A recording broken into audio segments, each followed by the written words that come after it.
there's no destination. We will be learning and becoming better people for the rest of our lives. There's no, sure. So if you look at how you treated people when you were 30 or 25 years old, of course you're a better person now. And It's okay to continue to work at being a better person. And guess what? Some days you just aren't going to get it right. Yeah. Some days we're not going to get it right. Some days we are going to revert back to being toxic. And that's, we have to forgive ourselves, but we have to also, make amends with the people we hurt whenever we get a chance to, because that's the other part, is that none of this stuff is promised. It can all be wiped away in a second. For sure.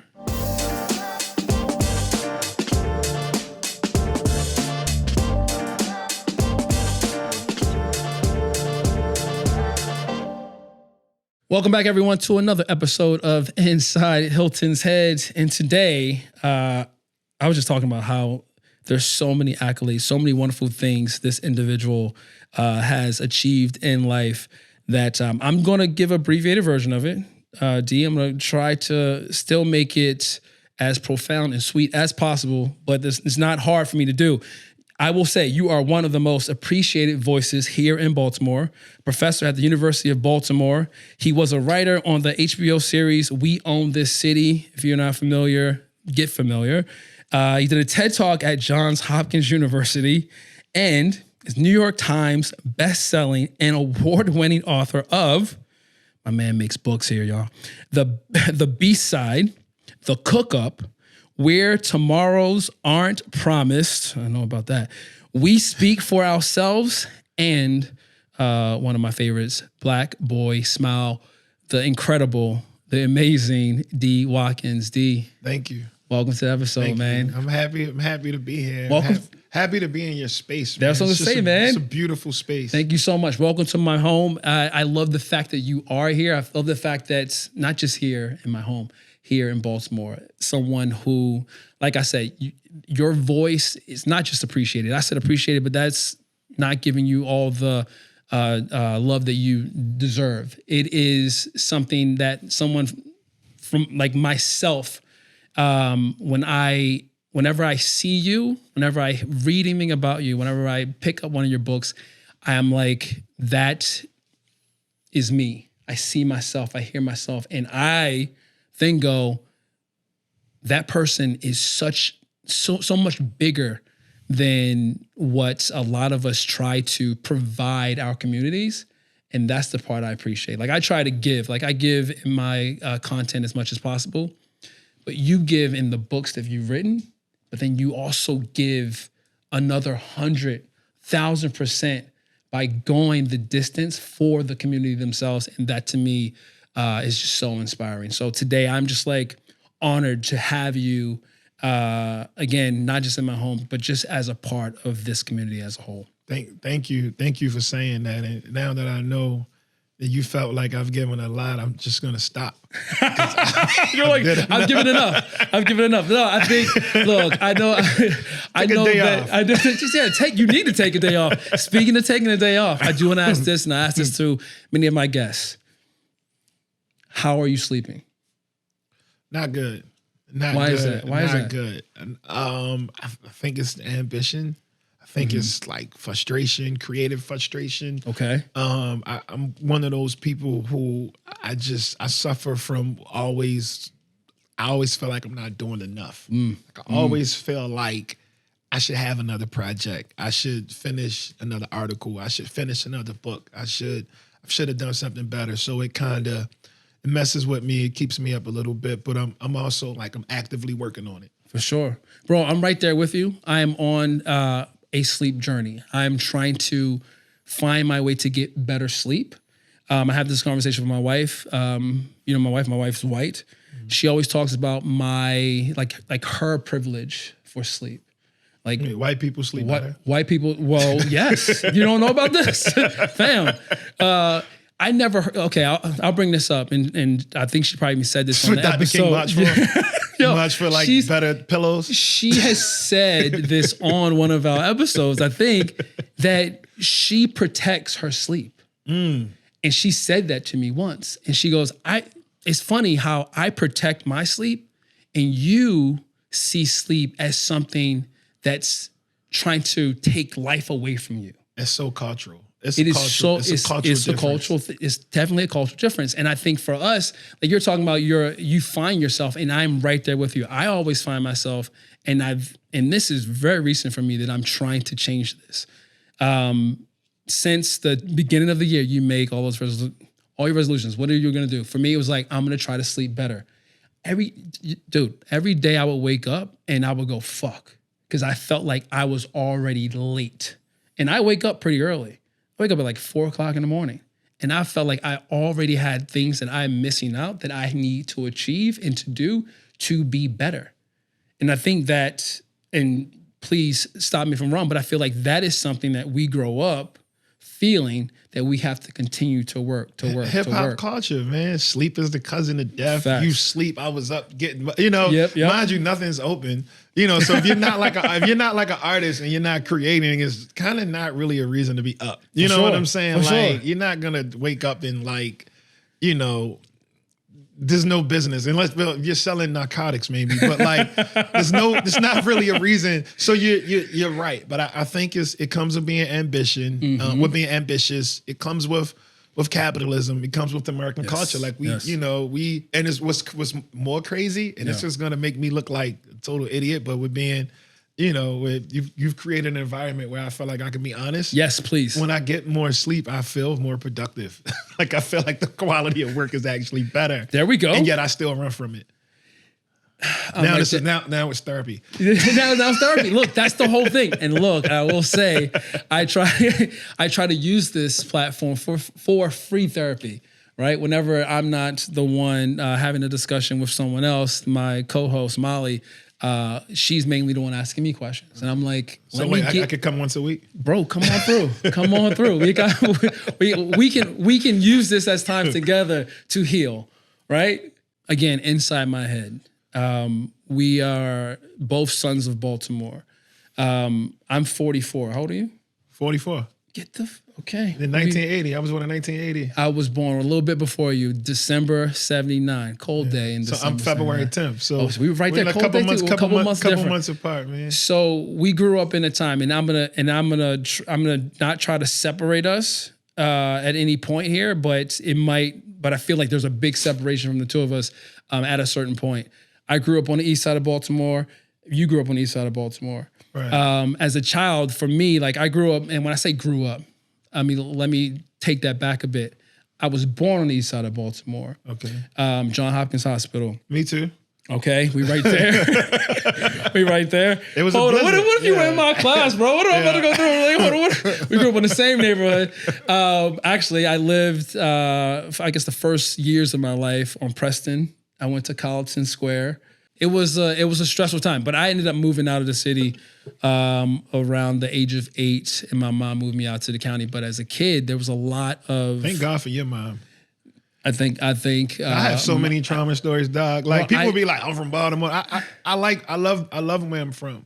Yeah, I love where I'm from. But like when I look at the whole picture, and I'm just only talking about war stories and what I've been through. Go for it. The juice ain't worth the squeeze, dog. Like I would love, not saying you had a Fresh Prince story, but I would trade my shit for Will Smith any day. Facts. Like, yo, if I had an uncle fucking Uncle Phil, fucking Shannon Sharp, whoever Unc is, move me out to the fucking mansion, and give me some rich people problems, like for sure. The fuck you still? I don't drink Fiji water. Like it's just play it out. Like they got new shit. Like I don't want they shooting outside every day. For sure. I don't want my own pistol. I don't want to have to bring a gun to. I bought a gun to. Like I don't want to do that shit. For sure. Like I want.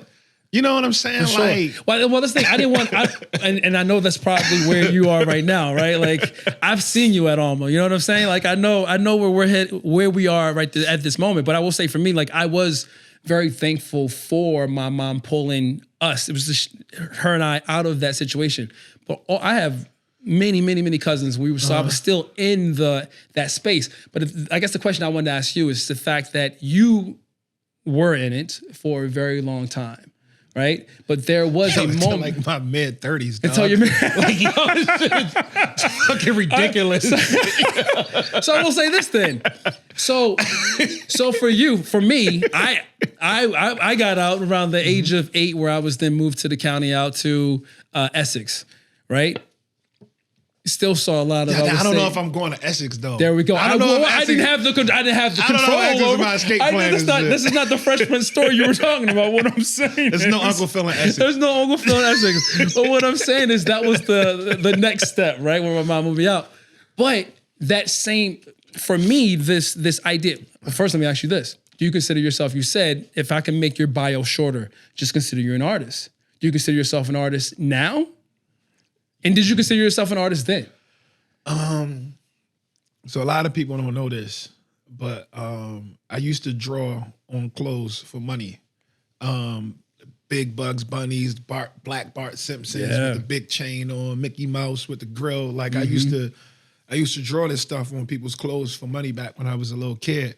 Then that airbrush shit came out, and I wasn't really good with the airbrush, but I was still like, my pen work with like a marker was pretty solid. So I always wanted to draw, but it was nobody like ever saw that as like a reality. You know for what I you, mean? So, or you never saw it as reality? I didn't see it. Nobody talked about it. There's no Google. You know what I'm saying? There's no Instagram, so I can't be like, oh shit, there's this guy or there's this woman who does this art shit. I can do it. So you saw no inspirations out there that you go, I could be like that individual. No inspiration. So no, I didn't do it. I was pushed to pursue basketball more than I was pushed to pursue for sure anything creative, which is like crazy because artists work into that like 100 basketball players tap out in their mid to late 30s. Yeah, but I mean, maybe earlier if you're good enough to make it. Most of us aren't. You know? Of course, but I mean, the art space then, and probably even still now in some sort of ways, was considered, most individuals are starving artists.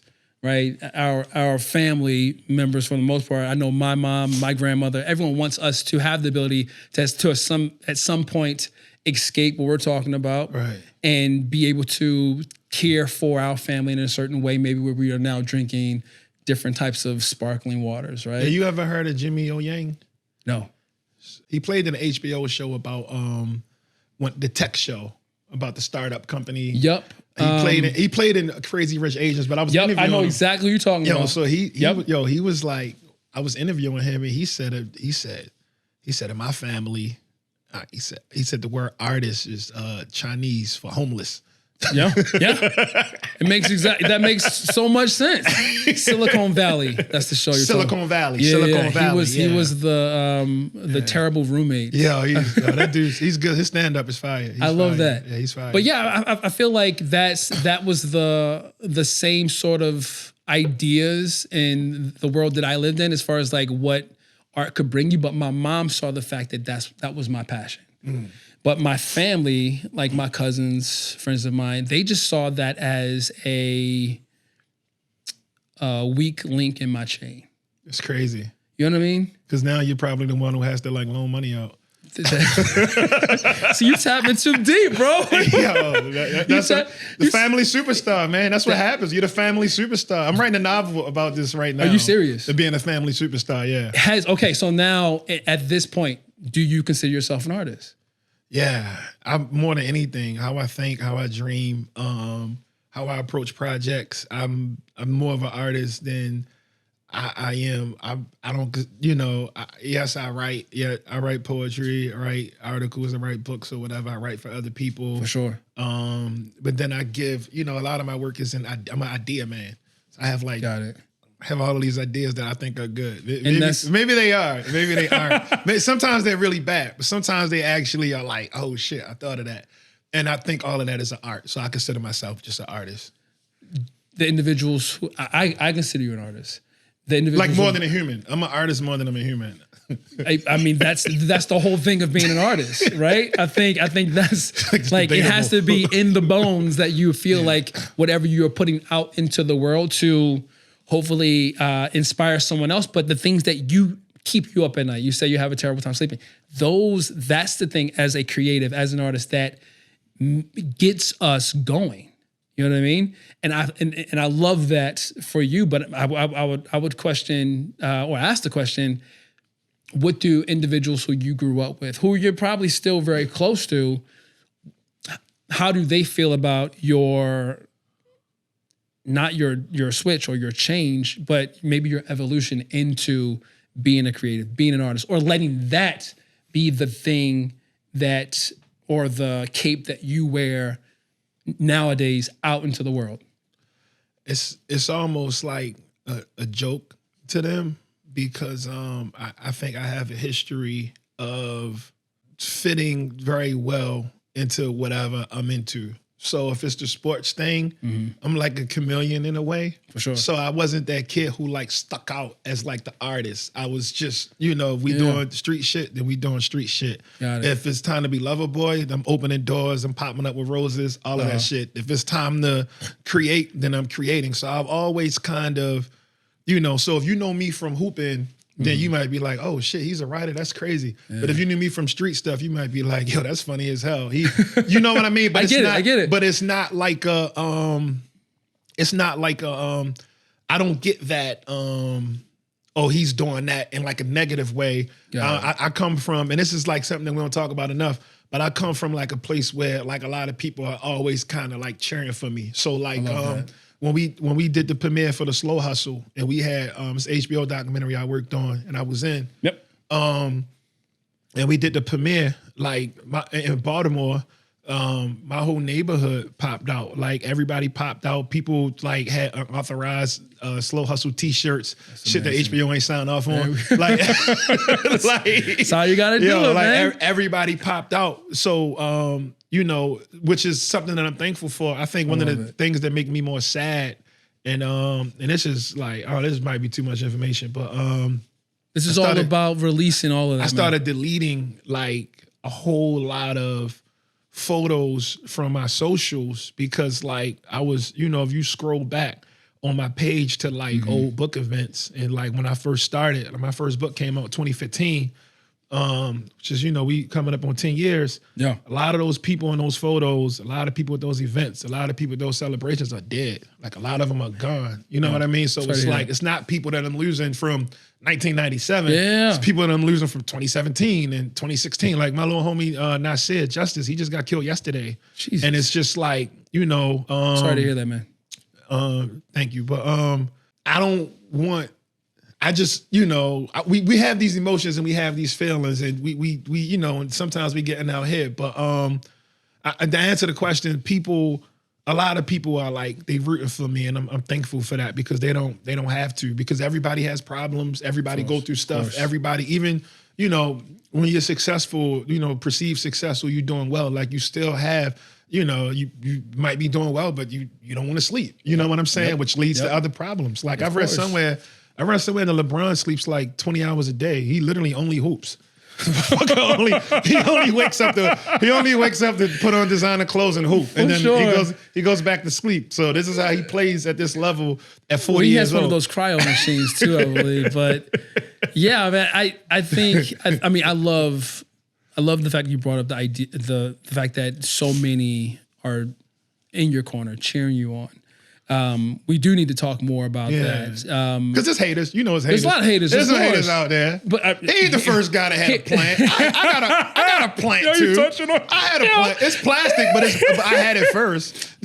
Exactly. I've gone through his same trauma. I can write a book about that. But that's going to happen. Right. And I think that's the thing. And we all find ourselves, you doom scroll, you focus on the negative comments about something versus all the praise that you might be getting. And I think what I've seen, not just here in Baltimore, but in the community that I exist in, that a lot of individuals want to be a part of it. They want to share in your success. They want to, like you said, they want to cheer you on. They want to be a part of it because they see themselves in you, and they want to see that success because your success means our success. I think that's when I called you like a son of Baltimore, or just someone who we all appreciate to see do the things you're doing. It's because growing up here, when you're doing something special, we're all doing something special. I don't know who your like tight folks are. Again, I'm extremely sorry to hear about your homeboy. But when I was like, whenever I consider people like as my like tight group of friends, I always tell them, if I'm maneuvering out in the streets, if someone sees me, like if you see me and you're like, yo, I know Hilton's best homie is Ryan. When you see me, you're gonna see who Ryan is. Right. And when Ryan's operating out in the world, or whomever it is operating out in the world, when they see him, they're gonna go, that depicts what Hilton's all about. Right. And that's how I consider my friends. That's real. When you're here in Baltimore, is there a community or a group of individuals who you not only find as a good support system, friends, but also people that if they saw them, they'd also see you? I would have to say my wife, Karan, for sure. Devin Allen, for sure. Mm-hmm. Me and Devin came up in learning a lot of this stuff together. Making mistakes in business, making, winning things that we thought we weren't going to win. So definitely, I'm talking on, through the lens of things I value the most. Yeah. Character and hard work. Yeah. You know what I'm saying? Yeah. Like, I named those two people because one thing about those two, they gonna let you know how they feel. They don't care who's around, they don't care who's watching, they don't care what it is. And I would like to think that I might be like a little more calculated. You know what I'm saying? But yeah, and then my other best friend, Tavon, he came home 2 years ago. He did 16 years in the feds for nonviolent drug crimes. Oh my God. Nonviolent drug crimes, 16 years in federal prison. But I mean, he's doing good, man. He's having fun, man. He's going on a lot of dates. I love that. Hey, man, going on a lot of dates. He did 16 years. He's trying to catch up. But yeah, I think all of those people, when it comes to just character and showing love, being hard workers, being people that's who are gonna ride for you, man. And I like to feel like I'm a ride for them. I love that. Simple stuff. Yeah. Yeah. You mentioned your wife first. Absolutely. I know the feeling of finding the one. How did you meet your wife? So this is actually a pretty funny story. People don't believe this, but it's very true. So I got a homie out, and he from Chapel Hill Projects, but he was like the first dude from the hood that got a camera. Okay. It was like he's crazy because he was at Collins Square before his peoples, they all moved out Randallstown. Okay. So in the hood, when you black and you get some bread back in the 90s and all that, like the dream was to get to Randallstown. Sure. Like, fuck that, I'm going to Randallstown to get a white couch, some gold fucking statues and shit, like some gold figurines. You know what I'm saying? That was to get money back in the day, right? So but he came back in the hood, was really, really into film. His name's David Manigault, and he worked on this film. And the film is a terrible film. It was about it was like trafficking organs, but it was like Tubi before Tubi came out. So it was kind of like it was like you stealing somebody's heart, but you could clearly see that the heart's like some boneless chicken breast with like some red corn syrup on it, right? So the sound was bad, and I'm all into the guerrilla style. I'm into Nollywood. I'm into Bollywood. Like I'm into picking up a camera and saying, fuck that. We gonna make this film. Like I'm into that energy, right? I'm into it. But also like the sound was bad, the acting was bad, wardrobe was bad, the script was bad, the idea was bad. Okay, and they had a premiere. So at the premiere. He's like, yo, I want you to just come with me to the premiere, right? It was at this nightclub. It's called Medusa now, but it used to be called Mirage. So it's at this nightclub. It's at the nightclub. And he's like, yeah, yo, it's a premiere, some Hollywood people gonna be there. You're gonna dress up. And I'm like, bro, I'm coming with you. I'm not dressing up. Like, I'm not dressing up. Like, that's not happening, right? So he's like, yeah, Pinky from Friday, he's going to be there. He was there. He's like, Genuine's going to be there. I'm like, random, but okay. I'm like, random as fuck, but all right, whatever. And then, this is on Utah Street. Yeah, this is a big club on Utah Street. So, I rolled with him.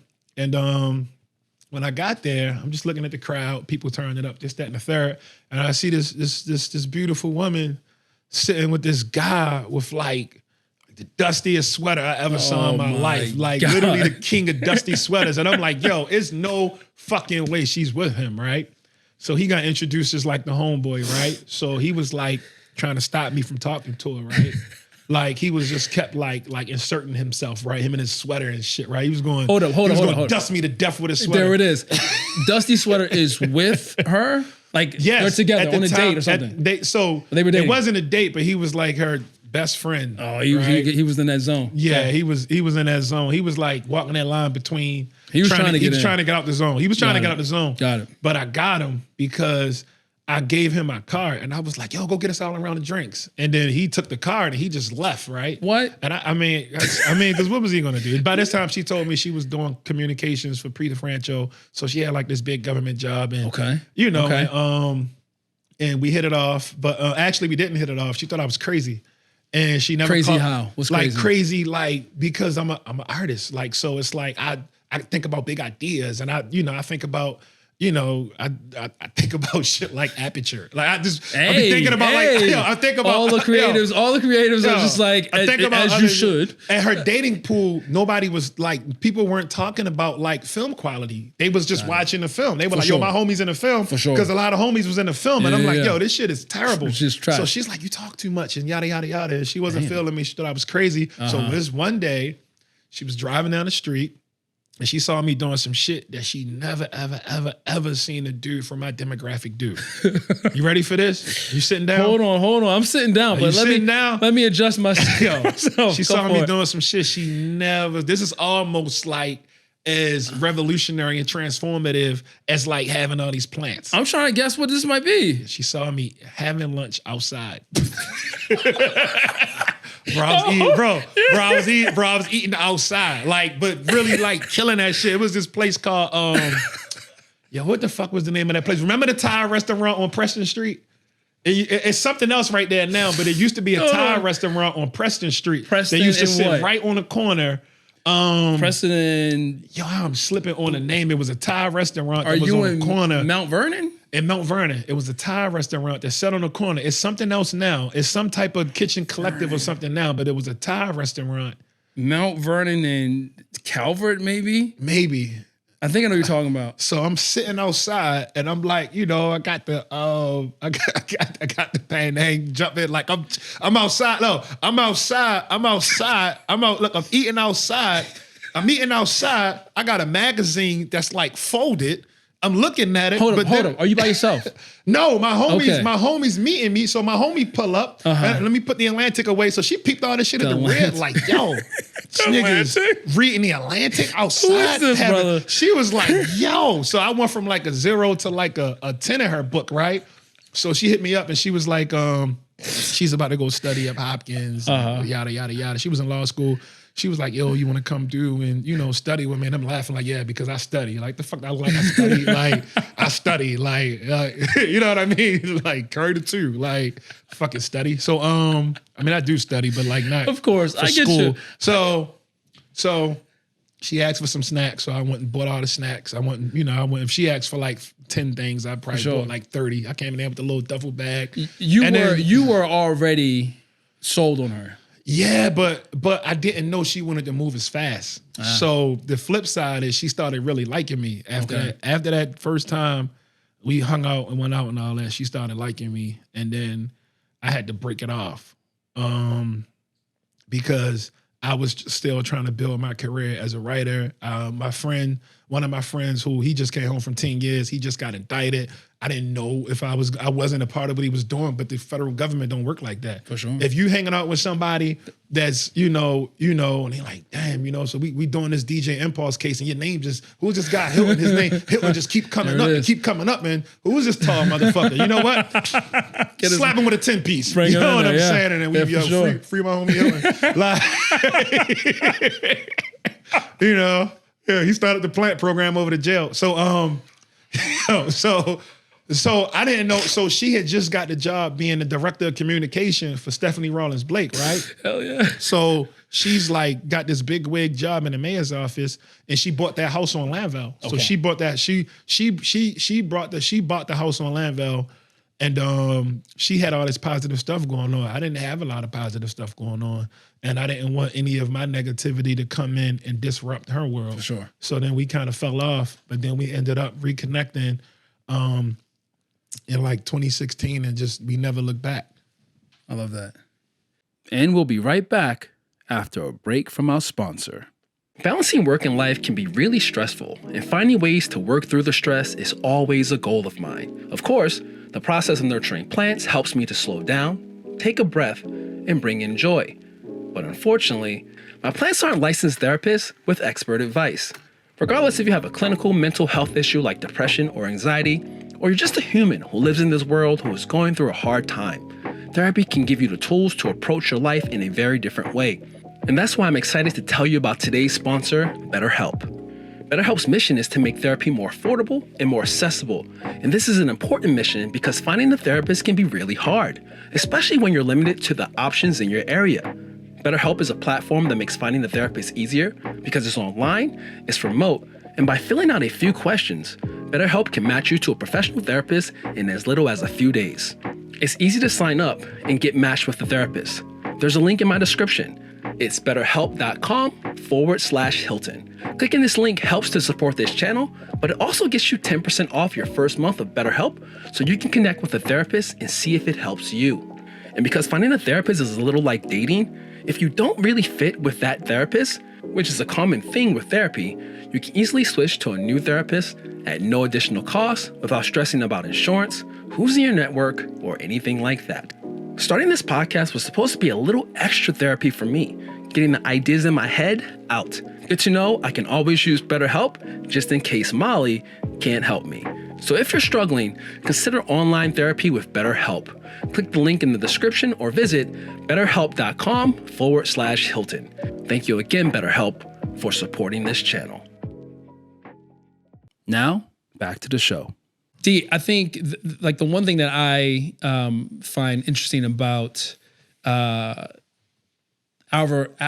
relationship, and I say that because there's two things. One, we both grew up here in Baltimore. Two, the one other thing that I know that we definitely have in common, yes, we know a lot of the same people, but the first time I saw you in a familiar space, which I was like, that's weird, was when I saw you pick up your daughter at daycare. Right. Our daughters go to the same daycare. My daughter, I believe, is probably like a year younger than yours. I remember the moment my wife told me that we were having a child. And I also remember the first day she told me we were having a girl. When you found out you were having a girl, you have a book called Black Boy Smile. You've grown up in Baltimore as a black male. When you found out that you were having a girl, what was that feeling like? Was it a feeling of just extreme joy? Was there also a bit of relief in there as well that she was a female? I would say both. I think the number one thing was fear. Fear of? Fear. I was scared. I was terrified. Of being a father? Or? I was terrified of having a girl. Because I know what society does to women. For sure. You know, so I was terrified. But I was also extremely happy because the flip side to that is, selfishly, I still don't know how to nurture a boy. Like, I'm giving my daughter flowers. Mm-hmm. If my son wakes up and says, "Oh, it's a beautiful day," I might slap the shit out of him. Like, but why? The world hates you. No, I have maybe I'm toxic. Maybe, you know what I'm saying? It's a lot. I have a lot of things to learn. I wasn't nurtured. Like, I didn't come from a huggy household. I didn't come from I love you. I didn't come from that. So it's like showing that kind of affection to my daughter just almost seems like a reflex. And I'm sure if we had a son, I would have stepped up to the plate. For sure. But if we're being like 100% honest, like I'm learning how to be a man. I'm learning how to say, I'm sorry, or I'm wrong, or you hurt my feelings. Like I'm still on that journey. Yeah. So we will be going on that journey together. I think, and like I said, all this is toxic. You can definitely, whatever, but I'm just being honest. Please be honest. It's easier for me to nurture, but I also don't know because I don't have a son. So maybe I shouldn't speak in absolutes because I don't have a son. But and I'm in a 1-kid club, and I'm staying in that club. You used to be one of us. I used to be. But I am in the girl dad club. I'll forever be in the girl dad club because our second child will be a girl as well. And I understand what you're saying, and I feel like you can still speak. I feel like I only make girls too. Because, but I think I had this conversation with my wife, and I said it may be because of all of the bad things I did with women when I was a kid. Like I'm just being forced to. I'm being forced to learn how to be better with females in general, and I always think of it like I'm being taught how to be because I have a little girl. I'm being taught how to be a better man. You're saying you're still learning things. I feel that way myself. You're talking about growing up a certain way. I was an only child. I am an only child. I know that there are certain things that me as a young man, when I was a kid, growing up as a boy, that toxic masculinity. I had to learn at a certain point to allow myself to be me. But you get rewarded for being toxic. But sorry, go ahead. No, exactly right. That was I will say, toxic. I jumped in there. That was toxic. No, fam. In real time. No. We're having a conversation, and that's what it should be. It should be a conversation. But I will say, like, growing up, I never went to, like, even when I moved out to the county, whenever I got my hair cut, still to this day, I will go to the hood to get my hair cut, right? When I'm comfortable in a space, I allow my environment, I allow myself to be relaxed in my environment. Mm-hmm. When I was a kid, I was always taught that whenever I was around us, so you know what I mean? Like I felt like I had to tense up a bit. I had to become bigger. Like I couldn't just be myself. Like I was talking about earlier, just like this idea of being a creative, being an artist. My cousins, family members called, like, as soon as I moved out to the county, they were like, white boy. I changed. I'm different. He goes to the hair cuttery. He should go. He probably goes to, what is it called? Supercuts. You know what I mean? It was this thing where I felt like I had to become a bit tougher, a bit harder. At a certain point, I know that. I know this well. I know this so well. I'm gonna tell you why. I'm gonna tell you why. It is a difference between when you observe it and when you in it. And you can literally be living in the middle of hell and still not be in it. Mm-hmm. And when you're outside of it, it looks like something that it's not. Yeah. So and I'm just going to give a quick example. One of the dudes, I'm not going to say his name, I thought this was the toughest dude in the world. He broke out of like 3 juvenile prisons, started catching adult sentences when he was like 15 years old, right? Gunplay, murder, all that kind of stuff, right? Mm-hmm. Right? And when he came home at 21, 22 years old, I was still like 16 years old. And I'm hanging around him. You know, he the big homie. He's schooling me into the politics of how this stuff worked. Yeah. And guess what? He was insecure about how he, like, because he couldn't really dance. And he like went crazy over his acne. Oh, wow. And like the regular shit that you would see in like a Sweet 16 book, fucking Sweet 16 romance novel. For sure. Is this dude is taking his pistol off, putting it on the edge of the sink, and like, should I bust this bump? I don't want it to leave a spot. Because we literally are going through the same shit. Yeah. But we don't know because the outside, I thought this guy could challenge God. Yeah. But now I'm in your space and I'm worried about, well, am I going to make it or what's going to happen next year? I'm worried about, do Keisha like me back? I'm worried about, damn, I don't want to eat spaghetti again. I fucking hate spaghetti. Yeah. Like I really, like, sorry. The dish is okay. I hate the noodle. I think the spaghetti noodle is actually the worst fucking noodle. What's your favorite noodle? Hold up, sidebar. What is your favorite noodle? There's so many, man. Now we on a good throw away spaghetti, throw away angel hair pasta, and then the rest of them, like from penne to bow tie to whatever, like everything's better than an actual spaghetti noodle. It's just a trash noodle. What are your thoughts now? We in the same noodle. space, fam. Bucatini. It's better than spaghetti.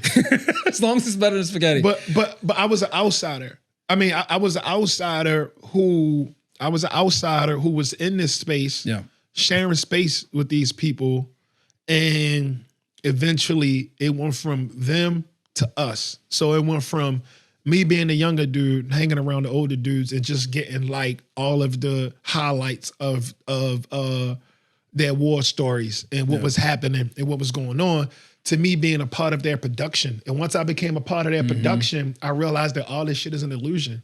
It is all a fucking illusion. So I knew that early on, and that didn't stop me from being toxic, and it didn't stop me from making a lot of mistakes, but it stripped down that wall of what being tough is, what being resilient is. And I lost my urge or my need to constantly puff up. I didn't have to puff up no more because everybody's insecure. Everybody's uncertain. For sure. Nobody knows what the fuck they're doing. And guess what? It's okay. The only problem is that we don't talk about it enough and we don't say it. And that culturally, it hurts us. Facts. All the way. And that was the thing. It hurts us. It hurts a lot of us. And I feel like that was the thing for me. It was like I had to discover that for myself. And I will say that was the thing that, and I'll ask you this question, I guess, was it at that moment when you were able to be more vulnerable, be more your true self?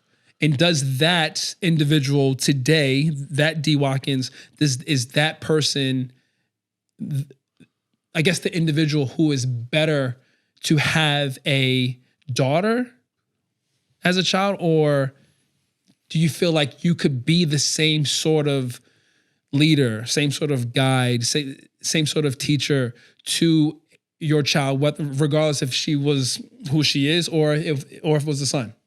So I think I don't think I had like a real big breakthrough. I think I'm constantly having a collection of small breakthroughs. And I think these collections of small breakthroughs are slowly making me a better person. So I think I was a pretty solid dad having a kid at 39 years old. I think that if I would have had her when I was 65, I would even be like a better dad, for sure. Because there would have been so many small breakthroughs. I just wouldn't be able to like run behind her at the park. Sure. Like, hey, I'm Al Pacino. Yeah. Like I would have. I think he just had a newborn, right? Like, so I think. So that's the thing. That's the thing is understanding that there's no destination. We will be learning and becoming better people for the rest of our lives. There's no, sure. So if you look at how you treated people when you were 30 or 25 years old, of course you're a better person now. And it's okay to continue to work at being a better person. And guess what? Some days you just aren't going to get it right. Yeah. Some days we're not going to get it right. Some days we are going to revert back to being toxic. And that's, we have to forgive ourselves, but we have to also,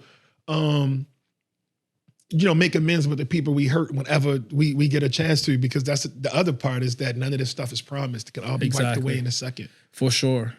Because of that. And I will say, I used to think up until 30 months ago, I will say 30 months ago, that I could die today, and I'm so happy because I've done all these different things. I've achieved this, I've achieved that. I'm in a very happy space. I fill my home with plants because that brings me joy. It relaxes me at the end of the day. But 30 months ago, our daughter came into my life, and at that moment, I just want to stick around. I'm like, I can't leave. I need to be here for this person. Do you feel any sort of I guess you mentioned earlier, you're not sleeping well. Does any of that want, that drive, has any of that come about or become bigger because you now have a child in the world? So the stakes are definitely higher, but I think the sleep part for me comes from I've yet to have the opportunity to fully be the artist that I want to be. And I say that because I've been a full-time artist. I've made a career with words I've been doing this for the past decade. And that's awesome, man. To be able to do it, I have to do a lot. Yeah. So I don't get the opportunity to put all of my energy into some of the things I would like to put all of my energy into. Mm-hmm. So, my work day is maybe like 14 hours, maybe something like that. It's long. And then it's like a social aspect of what I have to do too. Yeah. On top of like the school visits and, whatever, like the stuff like that. So, I think for me, I would sleep better if I got the opportunity to just write for maybe like 7 to 12 hours a day for maybe like 3 or 4 months. If I could do that, and I've been trying to give myself, like, figure out my schedule and give myself that time to only work on what I want to work on. Like I was writing a novel, and then HBO called me up and they were like, yo, we want you to, HBO didn't call, producer called and said, look, I bought this article. I want to do this film. I need you on it. And I'm like, wow, the other 2 shows I was supposed to be working on, they got stalled because of the strike. Okay. And then and HBO canceled like 60 shows. Oh, wow. Like 60 potential shows and films got canceled after the strike, coming out the strike. So I'm like, all right, it's time to go back to work. Yeah. So now I got to put the novel to the side because I need to jump in on this film. For sure. So when I get the research for the film, it's like 4,000 court documents. Oh, you know what I'm saying? So, and by the way, everything has to be as close to being nonfiction as possible. We're probably going to get sued, but we're going to, this shit can get a Golden Globe. It's like, and I'm up for the challenge, but it's like now you take away from, and then with Hollywood, obviously with taxes, they taking half that shit. So whatever you're supposed to get paid, you divide that shit by 2. Have to. So that's the first thing. So now you can't lock down to do the film because you still, I got to go to New York every week. I got to do my interviews. Yeah. You know what I mean? Yeah. It's my job. Yeah. But then I also teach because that's stability as well. Exactly. So as an artist, so now I'm cutting up and doing these different things. When, people are like, how long did it take to write Black Boy Smile? Maybe a month. It's not, these books don't take, I put a lot of care and energy and time into them, and they take a year, 2 years to come out. But the bulk of the writing has to be done on a schedule and it has to come out. And then sometimes it hurts to roll out. You know what I mean? Because if I had 2 years to write this book, it's a whole different book. It's more heavy. It's more energy. But then it's the industry and what they want. It's what my editor wants. It's what my, I just parted ways with my agent who I had for a decade. You know what I mean? Because I want to do stuff different. Got it. And that's, and these kinds of things, they hurt. You know what I mean? For sure. They hurt. But like, but yeah, so the sleep part comes from chasing that, because I know that if I had the space to pull back and to work on something that I really, really, really wanted to work on, then I know that would give me the time to do all this family stuff, to relax, to sleep better. And I feel like I'm chasing that. And I'm just hoping and praying that I don't get to a point where I do put out some of that art that I want to put out and then chase the feeling of that more and be right back. And be sitting here 2 years later, like, by the way, Hilton, I'm still not asleep. But isn't that what happens though? I mean, the idea that, whenever there's a project that I'm working on or a dream, a goal that I have, and I hit that dream, it's like now it doesn't feel like anything. Right. And look, and I will tell you this, and you've written 4 books. Actually, number 8 comes out for me next year. Number 8 comes out. Let me go for it. Black. So the B-side, the cook up, We Speak for Ourselves, Black Boy Smile, that Wire book I did with David Simon, Carmelo Anthony's book, Mike Africa Jr.'s book that comes out in August. It comes out in August, and then about the move bombing in Philly in 1985. And then I ghost wrote a book for another Hall of Fame NBA player that came out, that was a bestseller that came out last year. What? Yeah. So you consistently working. I will say this. I work harder than an ugly stripper, man. I be getting busy, man. I be getting busy, man. You get busy. You get busy. Are you taking time to celebrate any of these victories?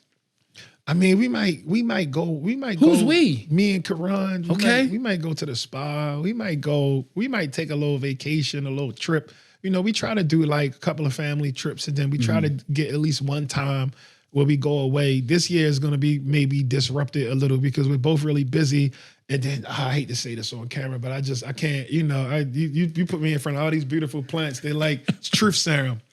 We going to a destination wedding. I fucking hate destination. Yo, it's nothing more selfish. Yo, it's nothing more selfish than a destination wedding. Like, it's so selfish. It's like, selfish. It's real selfish. It's so selfish. It's the worst. It's never at a good place.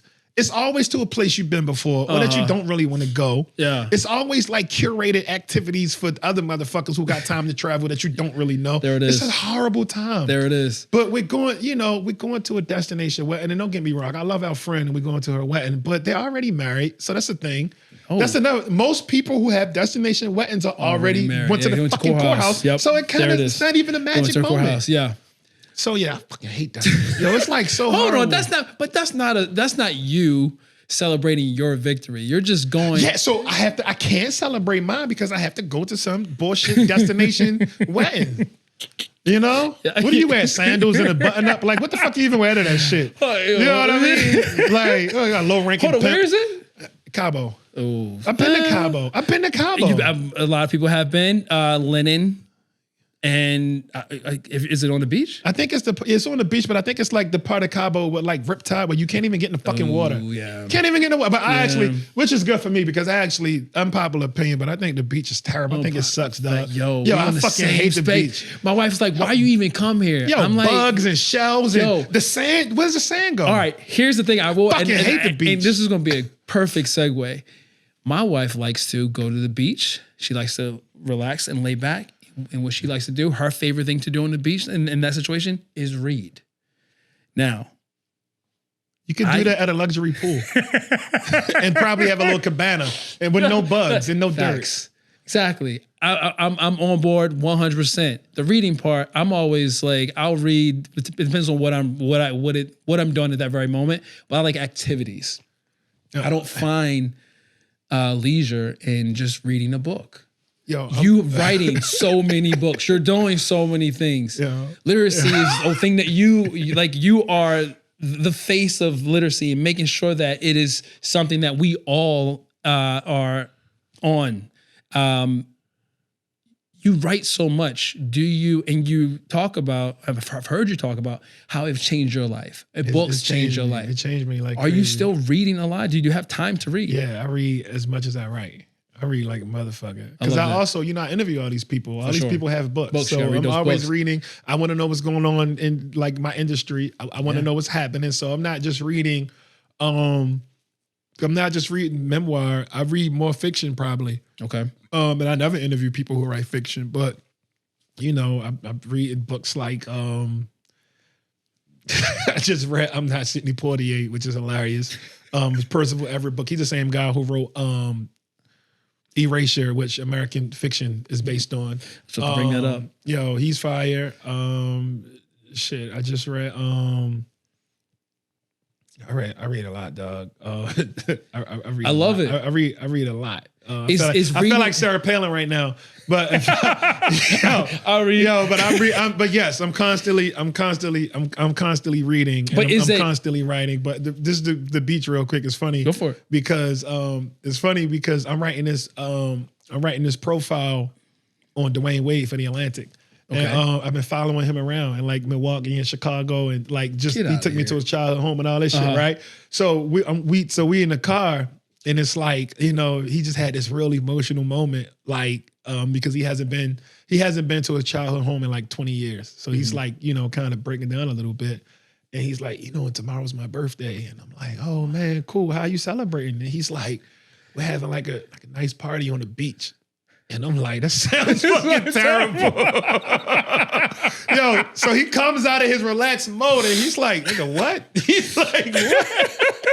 And I'm like, you're like, well, no, but I said, well, there's the sand and the dirt and the bugs. And then like, you don't know how deep the water is. And like, can you get a good swim in the beach? Do you get a good swim in the beach? And he's like, oh man, fuck you. It's not the kind of beach. He's like, man, this is different. My whole shit is different, man. It's gonna be like a stage. It's gonna well, yeah, be he's like, a whole different level of beaching. Kinds of shit. I'm gonna try to come back to what I was talking about, but listening to what you were talking about, I picked up. I mean, everything you're saying, I agree with you about hating the beach.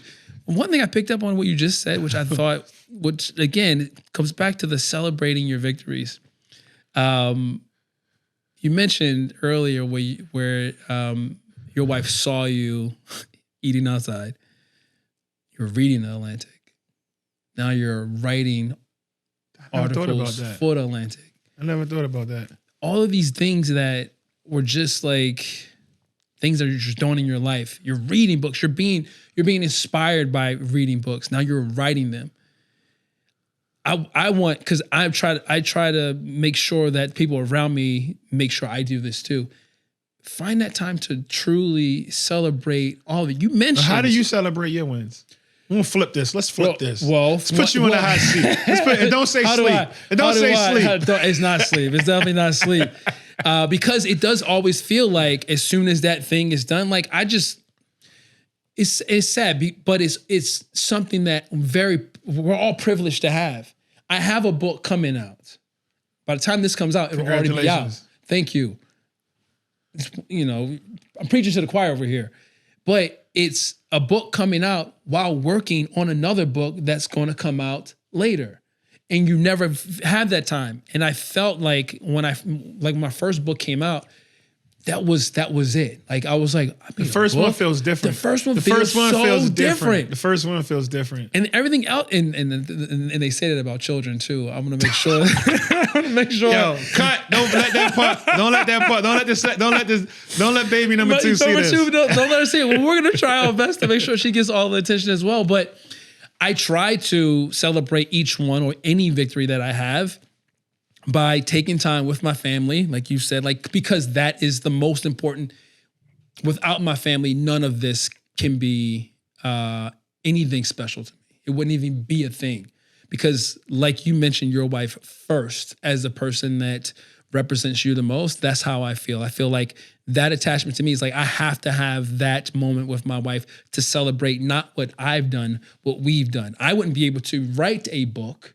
I wouldn't be able to have a Target collection. I wouldn't be able to have this moment with you if it wasn't for the other individual who supports me, right? So we try to have a nice dinner. Always pop a bottle of champagne. Nice. I don't really like champagne that much. I don't like champagne. It gives me a headache. I don't like the taste. Does it give you a headache?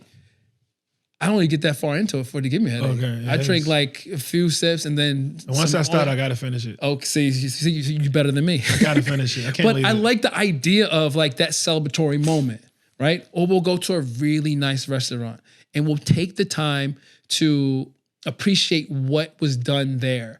I'll talk about that process with her, maybe with a friend, and I'll just let that moment be what it is instead of going, oh, I have this thing that just came out.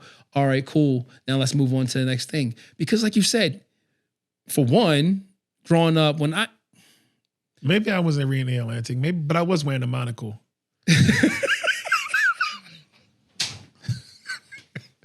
I want that full circle moment though. I'm gonna call her when we leave. I want that full circle moment. I want to know. I want that full circle moment. But I do think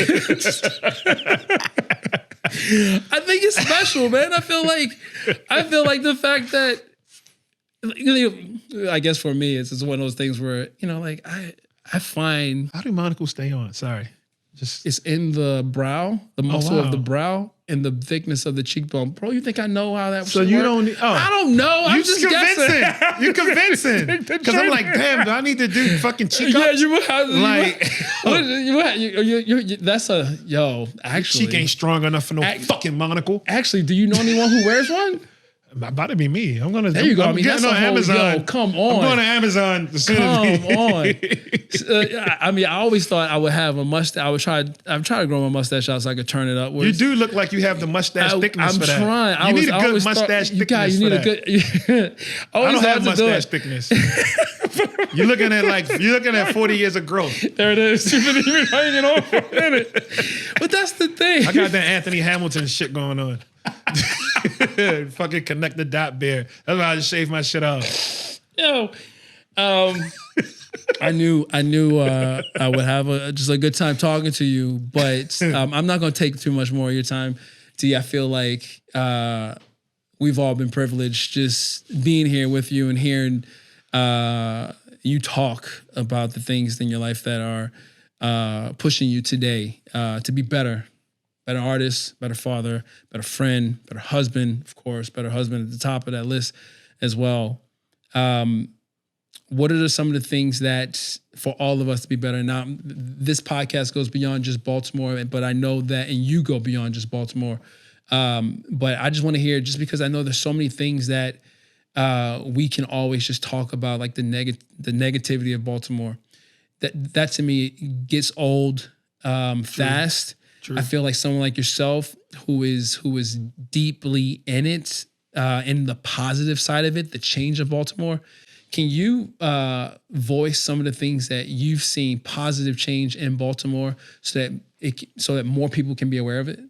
Yeah, I think there's like a really, really strong creative community here. I've had the luxury to make hundreds of school visits over the past 10 years, and I just feel really good about our future. I met some of the most talented young people ever. Like, it's spinning, my brain is spinning right now, but I just felt like they should be teaching you and your work, because I think so many people have the skill set and deserve to just learn. They deserve to learn because you have so much to offer. But I've met podcasters, I've met writers, I've met visual artists. Like, I've met so many talented people, and I think we're at the beginning of a renaissance. I think it's going to grow into something magic and beautiful, because some of the artists from our generation are like taking out time to mentor and to bring people up in a way that, and this is no disrespect to people who came before me, because I definitely got some great opportunities from some amazing creatives here throughout my journey. Yeah. But I think we're starting to have access to these kinds of people at a younger age, on top of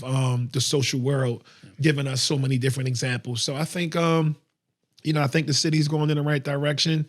I also believe that some of the bad things, some of the things I've been through, some of the things that has been affiliated with Baltimore historically, that didn't happen overnight. It comes from years of the city not being invested in the proper way. Mm-hmm. Some of the failures to industrialize, all of the different systemic things that causes problems. But these things took years to happen, and they're going to take years to undo. But is that happening? Is that process happening? It's happening, and it's happening, but it's not. There's no microwave. It's never fast enough. What I'm saying? It's never fast enough. So just overnight success takes 10 years, and the creating these problems, they didn't take a day. It took generations, and it's going to take us generations to fix it. But I think with people like you doing your thing, and some of the other people that we know who are doing great things in the city, I think the future is going to be pretty bright. You mentioned Devin earlier. Shout out to Devin. Shout out to Devin, man. Devin got the Steidel.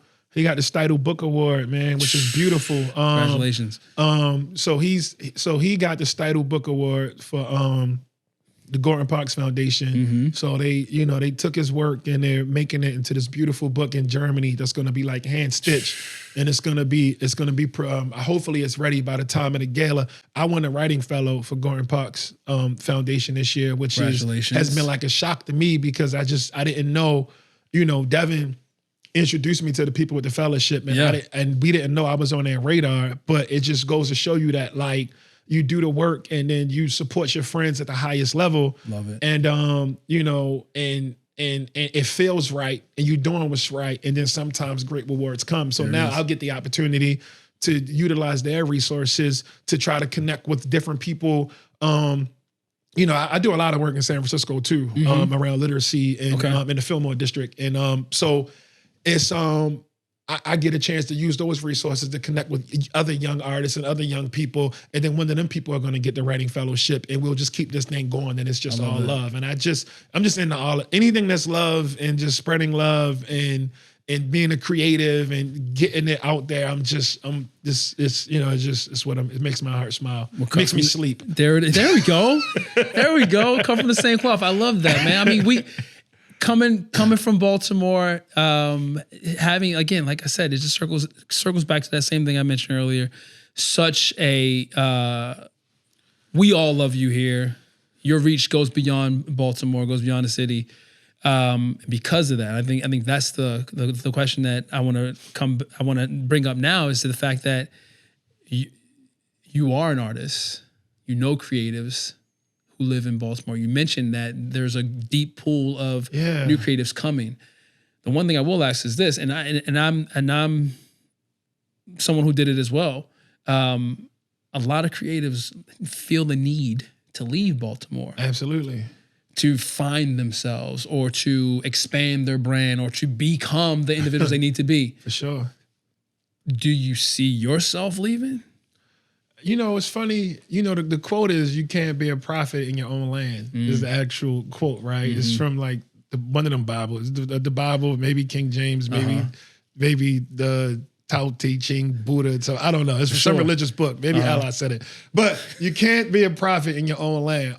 Baltimore is a tough love city. This is a city where people love you more when you get love other places. It's not. It's very rare for you to get propped up here, and I don't complain about it. If I left Baltimore, I would never leave because I'll always have a residence here. It'll always be home. But if it's a situation where it comes, for me to provide for my family at a higher level, then I'm Baltimore all day, but I'm putting my family first. Always. So if it came, I'm supposed to be working on a show. I don't know if it's going to get green lit or not, but it's in the Bronx. So I'll be living in the Bronx for a while working on that show. It doesn't mean I'm going to, become a Bronx native and start talking about chopped cheese and the Yankees and all that shit. It just means I'm gonna go take some of their money, and then I'll live there, and then I'll probably walk down those steps that the Joker walked down, maybe once, because that was in the Bronx, right? It was. But then I'm in the Bronx. Yeah, I might do that once, but then after that I'm coming back home. So but yeah, if it was like a situation like a TV show or something that I really wanted to work on, and it was like a 5-year stretch or something like that, then yeah, if it's for my family, then yes. And I hate the fact that so many of us have to leave, because some of us honestly do. Yeah. I published in the New York Times, I think, before I published in the Baltimore Sun. You know what I'm saying? That's crazy. It is crazy. That's crazy. It's nuts. Getting that kind of platform, and another artist. This dude named Baynard Woods, a writer named Baynard Woods, made that situation possible for me. They asked him to write an article, and he was like, "Yo, I think D would be better for this story." And he called me up. And this is like the power of being part of a community. There it is. This is what we do for each other, and this is another thing that I just wish we talked about more. I wasn't on the New York Times radar. He was like, "Yo, I know a guy who can write this story better," and then he plugged me with them, and then I slid right in, wrote the story, and then the Baltimore Sun was like, "Hey, can you do a column for us?" And then I ended up doing a little 5. I did a visiting columnist for them, because at the time, by the time they wanted me to do something with them, they couldn't afford me anymore. Yeah, that's just a reality. You know what I mean? They got to do it. Of course, underpay somebody else. Underpay another guy. There it is. I mean, look, man, we had Derek Adams on. It's my guy, man. That's my big brother. So he's a Gordon Parks fellow too. He wrote my letter of recommendations. Yeah. And he talked about that hero, man. The idea of being, like you said, community. Also the idea of just individuals not basically networking enough. Not saying what they do, how they do it, and sharing. Derek makes it look easy though, man. He does make it. He makes it look so smooth. He be at the galas and shit, man. He be moving through the room, man. He makes it look easy, man. We were talking, when I was talking to him, man, I felt like I was just like, why is this so easy for you? Why are you just, he's just lounge, talk, all of it. Let me eat all the words you're saying, because you have that way about you. And I'm just like, that to me, but he also lives in New York. He was like one of the individuals, I needed to leave to Baltimore, even though I still come. He gives so much to the city, but he had to leave Baltimore to become his true self as an artist. And that to me, it's just I get that. But I love the fact that he's still big voice here in Baltimore as well. But I did find it interesting that he was also another person that's we need to have this conversation more. People need to put that out there, need to share the fact that it isn't just going to be you able to lift yourself up. You're going to need other individuals who are going to provide that next step, that next level, that next chapter for yourself. And I love the fact that... Because if not, you're going to be the one loaning everybody money. There it is. There it is. There it is. You didn't give me the connection. However, I see you've made it. Can you fund this? So I was saying that, and that little point there is, it's the circle that you are in. You've all had the ability to help lift each other and those around you. Yeah, absolutely. Like, you know, like me and Kantwani, me and Devin. Another big shout out. We definitely definitely tried like a lot to, you know, and it didn't even it wasn't intentional. It's just like, you know, at the time I was home and hanging out and Devin was home and hanging out and Devin's like, yo, let's teach this class with me. And I'm like, yo, I'm doing an article. Can you shoot these photos? And then, and this is early on before, you know, because I knew him when he wasn't a photographer. He knew me when I wasn't a writer. There it is. But that's how long I knew him. You know what I'm saying? So sure. Kantamani's more lucky because he was able to benefit off the work me and Devin put in. So he came to the party a little late. He came to the party late and was like, okay, you know. Yeah. So look, there's a writer, there's a photographer, there's no verbal spoken word kind of artist. I'll do that. You know, but no, he's a grinder. He works hard. He does his thing. But I think, and he's good at what he's the best at what he does. He's the best at what he does. So I just feel like, you know, my wife Karan, she represents Devin. And my manager Brandy, my manager Brandy and my wife Karan, they got their own company. They represent Devin. They represent a couple of people. They represent Connie. They represent Mama Coco, and because Karan's a lawyer, so she knows all the contract stuff. And like, you know, so it's like, you know, we got our own little community, and you know, it's small, but we work hard, and maybe we don't celebrate enough. There it is. You know what I'm saying? But we work hard, and we're still trying to figure it out while also being the people that we needed. I love that, man. I got two last questions for you. But also, if we can ever do anything, you know, just if we can ever trade anything or do anything or collaborate, just know this number is open. You know, I got you, man. Well, I'm supposed to come to your house and bring you some plants. Karan has made it very clear that you guys need to greenify we have your no space. Plants, so I'm literally like, because we were thinking about buying a bigger house, but then I'm like, nah, I really, really like our neighborhood. Like, it's so chill. Yeah. And it's like, if we buy a bigger house, we're just going to fill it up with stuff that we probably don't need. Like, I'm trying to work on all of that, dog. Like, I'm literally trying to get on my Zen master fucking peace, serene shit. So I'm taking away Cross's playroom and I'm putting all her play shit in the basement where we spend family time at anyway. Okay, there we go. And then I'm making that space upstairs my office. Boom. So I'm just having some doors put in, and I'm just gonna because I don't want to work away from home as much. So if I have my office in the crib, there you go. Then I'm right there. Yeah, I think that was one thing that Fiona, my wife, and I discussed early. It was just like whenever we do buy a home, which we were fortunate to have this home now, was that we make sure we buy a space where we are going to utilize every single room. There's no room for show. There's no room just to have story. It's like, let's make sure that our family utilizes every single room because we want the space to be lived in. That's real. Yeah, man, I feel like I'm right there with you. As much as many opportunities that I can support those that are in my life, I try my very best to do so. Especially would you find my mixtape? It's R&B gospel trap. If you get a feature, fam, you don't even know. I will send you away. I think I might have a copy of my first album. I will send you away with some real, bro. I will come on. Have you ever made any music? No, you were joking. You ever heard of this guy, Jason Reynolds? Jason Reynolds is like a really, really, really really famous writer, but he mostly writes young adult books. Right? Okay. He wrote he's a DC guy. You should actually have him on here. Okay. He loves your shit. Like Jason Reynolds. Yeah, he loves your shit. I do know. He wrote Jason like Ghosts. He wrote I know Jason Reynolds. Wasn't he just on the Tonight Show? Yes. Jason Reynolds is someone I follow. So that's one of my best friends, right? What the fuck? Check this out. Me and him got this running joke where we're going to do an R&B album. But like, but I think it's fine because we can't sing. Yo, that shouldn't stop you, fam. Yo, I'm gonna send you a few of my tracks. My R&B persona. His name's Steffi BL.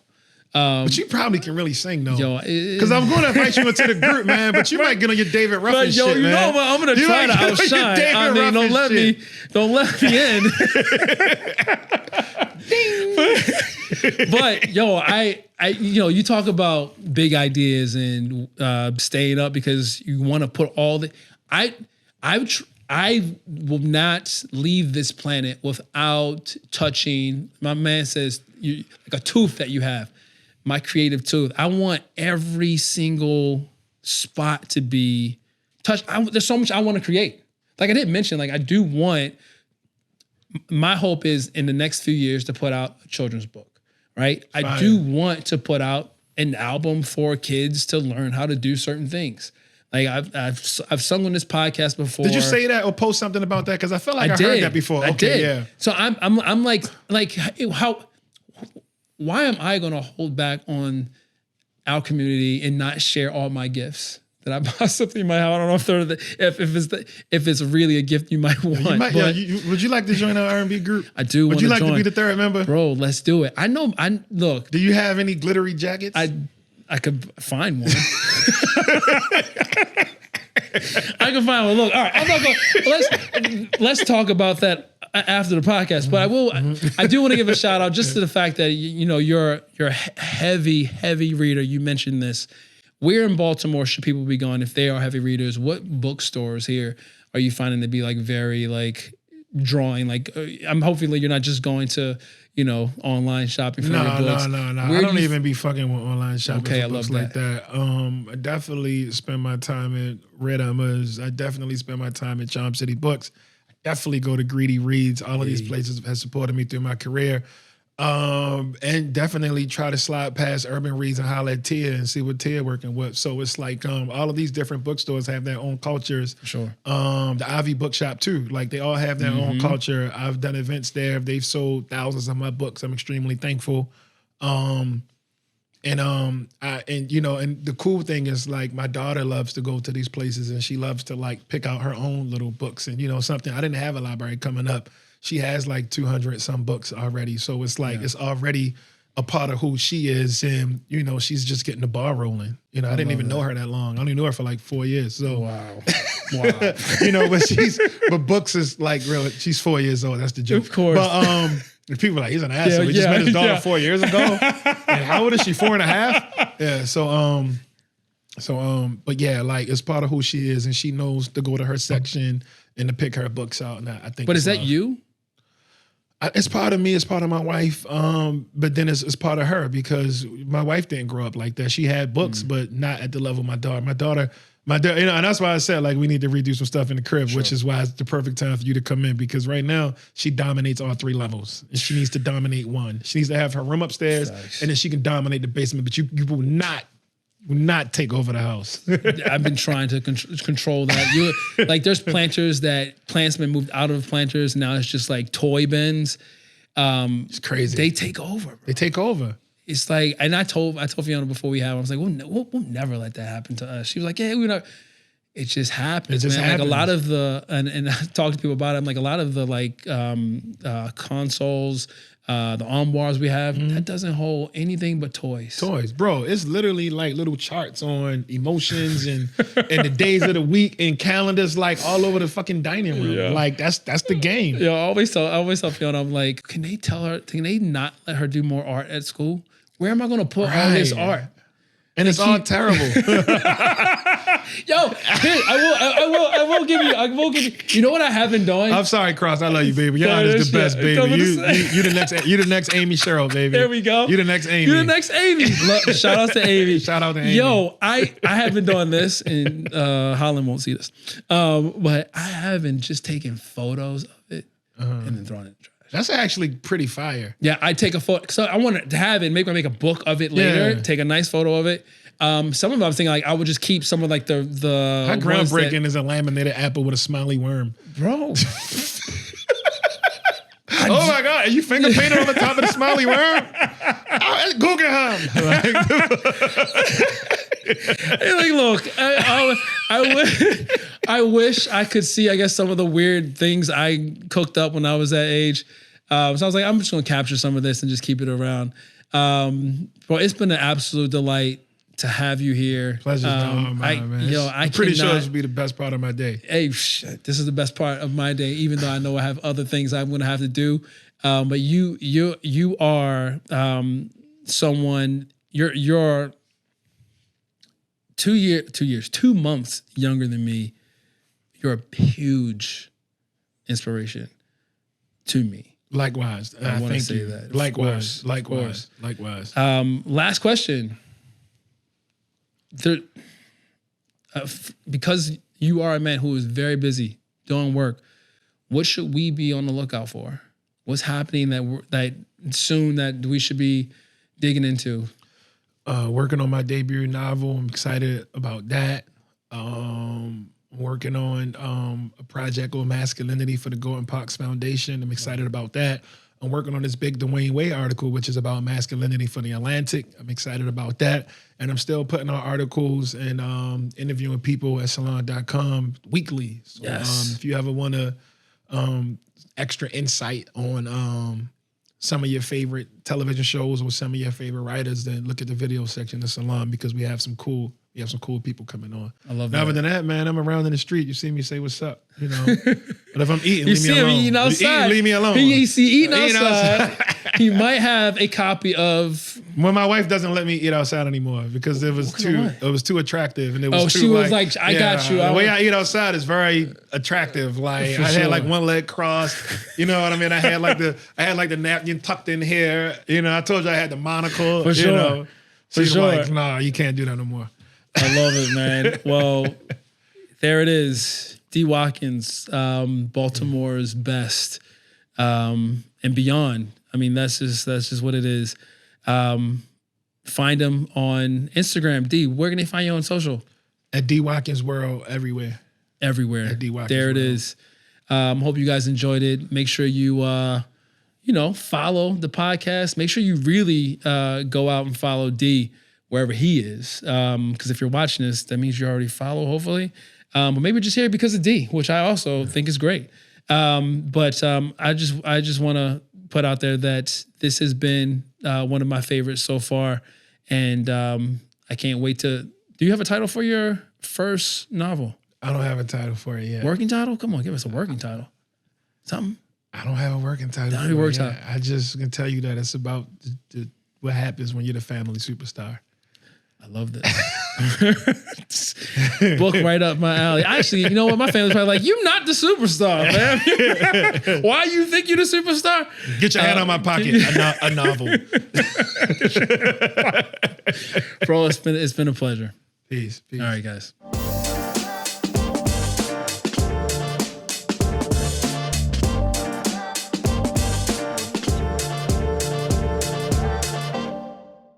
Balancing work and life can be really stressful, and finding ways to work through the stress is always a goal of mine. Of course, the process of nurturing plants helps me to slow down, take a breath, and bring in joy.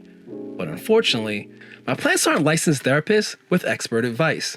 Regardless if you have a clinical mental health issue like depression or anxiety, or you're just a human who lives in this world who is going through a hard time, therapy can give you the tools to approach your life in a very different way.